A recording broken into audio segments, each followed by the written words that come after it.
Well, good morning, my friend. Welcome to the Pastor's Podcast. It is Friday morning, and we are coming to another end of the week. It is good to have you here with me this morning and all week long as we finish out this week. Boy, it's been a good week. Yesterday, a busy day. Was able, of course, to go out yesterday afternoon and be able to visit some of the people in my Sunday school class, get them rounded up for Sunday. And, of course, we've had some, I don't know about you, but in our area, we've had a lot of sickness going around. But hopefully they're getting over it. We're going to have a good day on Sunday. I'm looking forward to seeing what God's going to do. Of course, now tonight at our church, we're having a Valentine's banquet for our married couples. And I'm looking forward to that. My wife and I have been putting that thing together. And I'm looking forward to seeing what God's going to do there to have a great time in our new faith building. And that's exciting. I'm anxious about that to see what God's going to do. I hope wherever you are that you would work hard at just trying to get out this weekend. Let's see someone saved.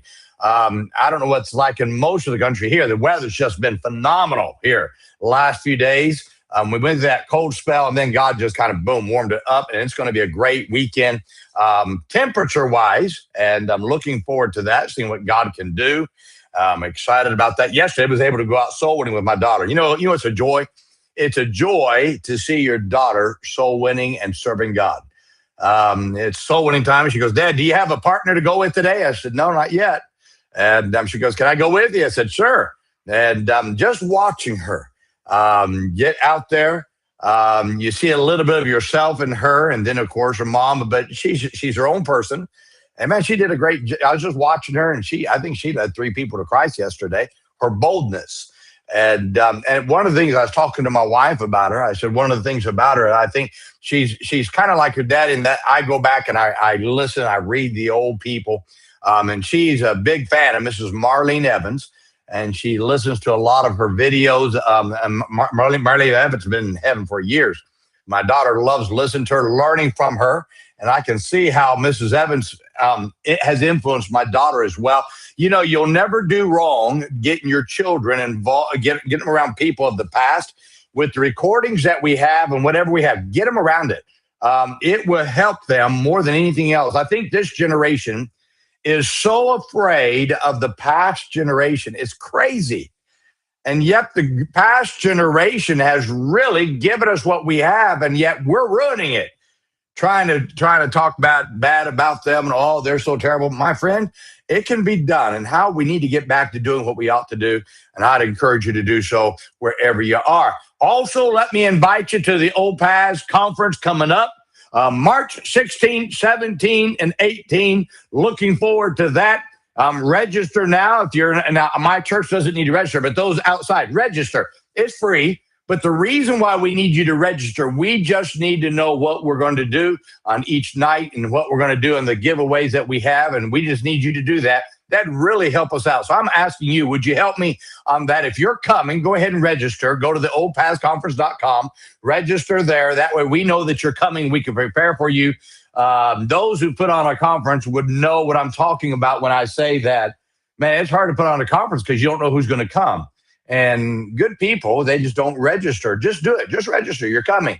That lets them know that you're coming. That way they can plan for it and all that they're going to do. That would certainly help people out. I want to read to you now today from James chapter 2, verse 4.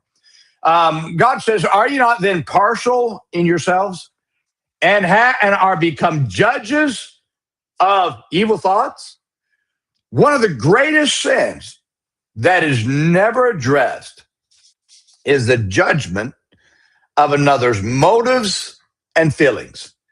God knew our sin nature, that we are partial by nature. And he was specific in addressing the believers not to have faith, he says, with respect of persons. God knew that once we become a respecter of persons, we then will judge those who are truly no different from the ones that we respect.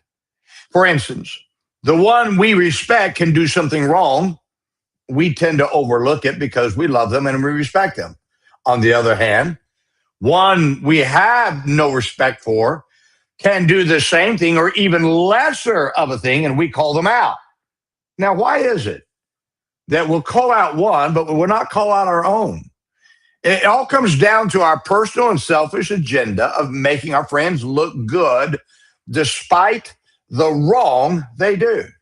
Now, God says that when we become a respecter of persons, we will become partial in our judgment. Now, we've all seen partial judges and the damage that they cause to justice.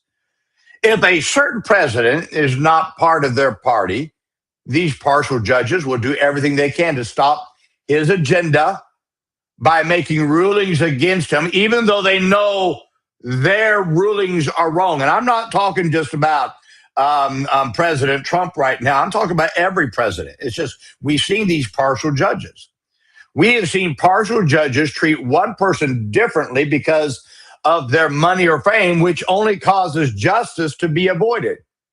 Now, it is critical for the sake of justice that judges are impartial. But can I say this? It is also critical for believers to be impartial towards people if God is going to use us to reach all types of people. Now, we cannot become a partial judge and be a good Christian at the same time. What you do for one or against one, you must do for all or against all if you're going to treat everybody justly. Now, there are two areas of lives, of everyone's life, that we've got to guard against so that we don't become a partial judge. First, we must not judge another's motives. Judging the motives for why someone did something is an unjust judgment because we don't know what the motives of others are. We may think we know, but there's no way you can know another's motives. To judge someone's motives is to place yourself as an equal with God. And that never ends well for an individual. We may think, well, I know someone's motives, but because you don't know their heart, you can't know their motives. Just because you can't trust someone does not mean you ought to judge their motives. My friend, instead of judging another's motives, the best action is to stop being a judge and let God sort it all out. Second, we must not judge another's feelings. Again, there is no way you can know what another is actually feeling in their heart. Many have made judgments about another, how another is feeling, and have hurt meaningful relationships. How many times have we been wrong about what another's feeling? We've all done that. And unfortunately, we have all judged someone's feelings and we've been wrong. Now, we cannot judge another's feelings and expect to keep good relationships with people. I hear people often, people say, well, they were mad at me. Just because someone disagrees with you doesn't mean they're mad at you. I get so tired of that petty, childish mentality. Well, they talk bad about me. Well, okay, well, and you didn't talk bad about them right now. Now, many marriages have been hurt because of a spouse who made themselves a judge and wrongly judged the motives of their spouse. Many churches have been hindered from reaching the lost because of believers who placed themselves as God and wrongly judged another's motives and feelings. I don't know what someone's motives are. I may think, I may suspect, but I don't know. I don't know what their feelings are. I don't know what they're feeling on the inside. I know they don't like me. Now, how do you know that? You don't know that. It's amazing to me how many people think that, they'll get mad at, they'll say, well, Donnelly, he's, no, you don't know my heart. You don't know my feelings. I've had people write whole chapters against me, judge my motives and my feelings, when in reality, they never one time asked me about what they wrote about me about.